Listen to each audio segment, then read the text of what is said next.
কোচবিহার পৌরসভার চেয়ারম্যান রবীন্দ্রনাথ ঘোষ এবং কোচবিহার জেলা প্রাথমিক বিদ্যালয়ের সাংসদের প্রাক্তন চেয়ারম্যান কল্যাণী পোদ্দারের নামে চাকরির নামে টাকা নেওয়ার অভিযোগ তুলে কোচবিহার শহর জুড়ে পোস্টারের মাধ্যমে জনতার হুঁশিয়ারি।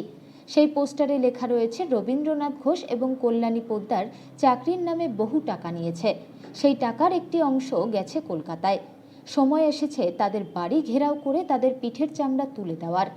সকাল থেকেই এই পোস্টার ঘিরে শুরু হয়েছে রাজনৈতিক জল্পনা। কারা করছে আমি তো জানি না, দম থাকলে সামনে আসুক।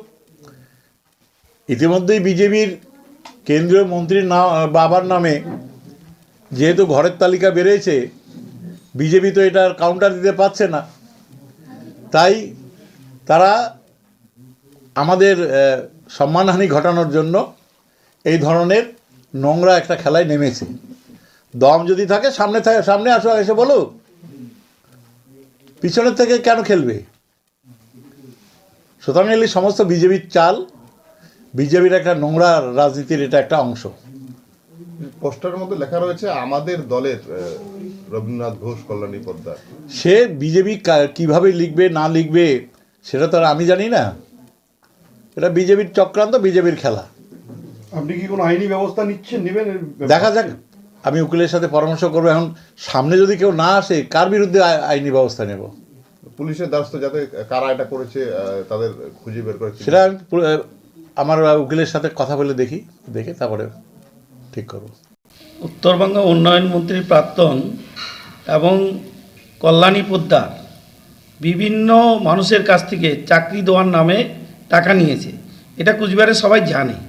কিন্তু তারপরেও আজকে সাহস পায়নি, যাদের কাছ থেকে টাকা নিয়েছে তারা বলার সাহস পায়নি।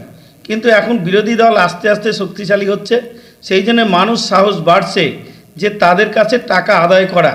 আর সেই জন্যেই তারা এখন শুধু রিপ্লেট বিলি করছে, আগামী দিনে তারা বাড়িতে যাবে এবং রাস্তাঘাটে ধরে তাদের টাকা আদায় করবে।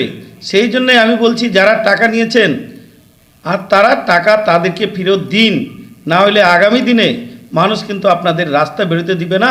এবং যারা চাকরির কথা বলে টাকা নিয়েছেন তাদের কিন্তু ছাড়বে না। আপনারা জানেন যে যারা বড় বড় নেতা জেলে আছেন, কিন্তু তাদেরকে যে টাকা দিয়ে সাহায্য করেছেন তারা কিন্তু এখনও বসে আছেন বাড়িতে।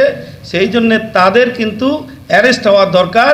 এবং যদি না হয় এবং মানুষের টাকা যদি ফিরিয়ে না দেয়, তাহলে আগামী দিনে কিন্তু তারা রাস্তায় বেরোতে পারবে না।